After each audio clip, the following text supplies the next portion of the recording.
All right, let's talk about the price of foldables. I typically don't do these sorts of videos because I just feel like they're going to come across a certain way, a way that I don't really want to come across, but I think that there's like really good reason to do it right now.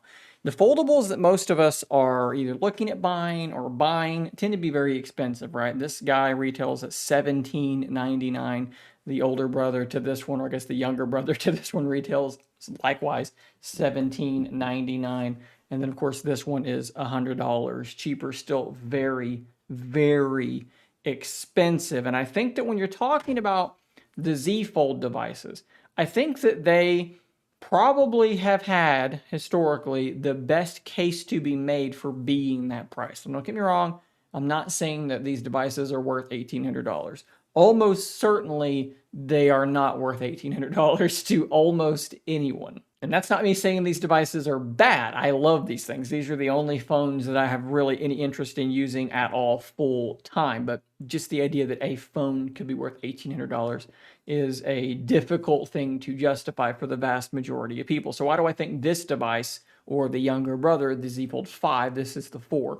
Why would I say this has the best case to be made? Well, because it came first, right? It was the first out the gate and it set that precedent, it set that price. It was the only game in town. We have now 5 iterations on this device. You have a Z Fold 5, okay? So it has the pin support, it has 5 years, actually longer than 5 years, but you get what I'm saying, 5 iterations worth of software optimization, software improvements, features on top of features on top of features.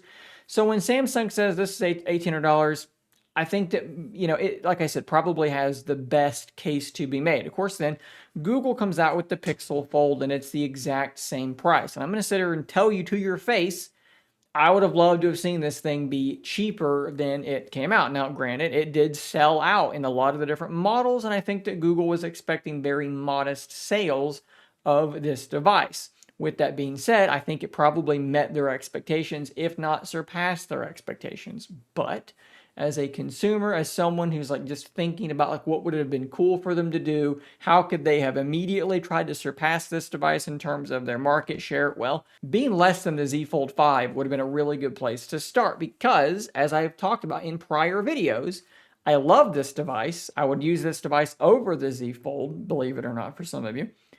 It is missing some important features from the Z Fold. Simple things, right? Like app pairs, like floating windows. Like there's stuff that just isn't in on this device. And because of that, a lot of people have thought it should not be $17.99. Some people would say the fact that it does not love to open up to 180. You can put just a teeny tiny bit of more pressure on it, and now it's a 180 device, whatever. But some people have said because of that, inferior hinge, to be debated, it shouldn't be $17.99. And some people have said it's got these great big giant bezels that I see comments all the time. People saying it looks like a prototype. What prototype looks like? Just silliness, just absolute silliness. I'm fine with the bezels. Some people hate them. And again, that makes them say it's not as good as the Z Fold. It should not be $17.99. Well, if you are in that group and you're looking at these devices maybe broadly and saying they're too expensive, or maybe you're looking at the Pixel specifically and saying, I like a lot of the things about it, but I can't justify it at $17.99. I want to draw your attention to something here very, very quickly. Let's take a look at this listing here on Amazon, because right now you can get, this is the part where I'm saying I don't want this video to come across the wrong way. It is what it is. I'm not trying to just hawk stuff to you, but I guess in a way I kind of am.